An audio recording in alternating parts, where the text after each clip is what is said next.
Eli olin tosiaan siitä taustoissa sanomassa. Eli tosiaan voin sanoa, että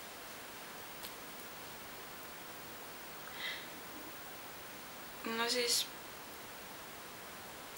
mä en oo tyyppi, joka puhuu, ja mä en oo ihminen, joka ikinä ongelmistaan kenellekään sanoo, että mulla on tosiaan mieluummin aina tämmönen mentaliteetti, että pakko hymyillä koko ajan, ihan sama vaikka kuinka päin vittua olisi asiat, mutta sitä ei tarvi muille näyttää, eikä sitä kuulukaan muille näyttää. Ja ihmiset tykkää aina iloisista ihmisistä, joten mä mieluummin pysyn sit sellaisena. Pysyn, mutta ne on kasvot, mitkä muille ihmisille näytän. Eli tosiaan, mutta siis siellä on paljon tapahtunut sellaista taustalla,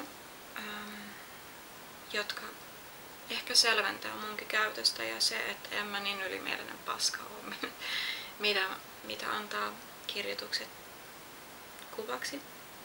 Mutta tosiaan sen takia sit mietin, että voisin tasan yhden postauksen tehdä, jossa hieman valotan tätä menneisyyttä.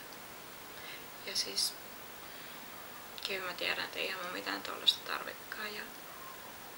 Mutta ei ole tosiaan monta ihmistä maailmassa, jotka asiassa tietäisi. Ja aion pitääkin sen niin päin, mutta blogissa se nyt on helpompi sanoa. Kuten aikaisemmin ilmaisinkin, että en tunne teitä enkä tuu tuntemaankaan. Joten tehdään sitten näin. Mutta siis tosiaan se oli ihan pakko sanoa, että kuten silloin aikaisemmin tuli ilmi, että älkää ihmiset ihan oikeasti please, antako muiden ihmisten lukea näitä. Se ei tunnu kivalta. Ja suoraan sanoen se tuntuu aika törkeältä yksityisyyden loukkaamiselta.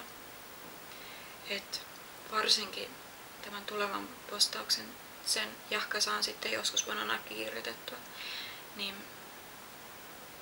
älkää ihan oikeasti näyttäkö yhdellekään ylimääräiselle ihmiselle.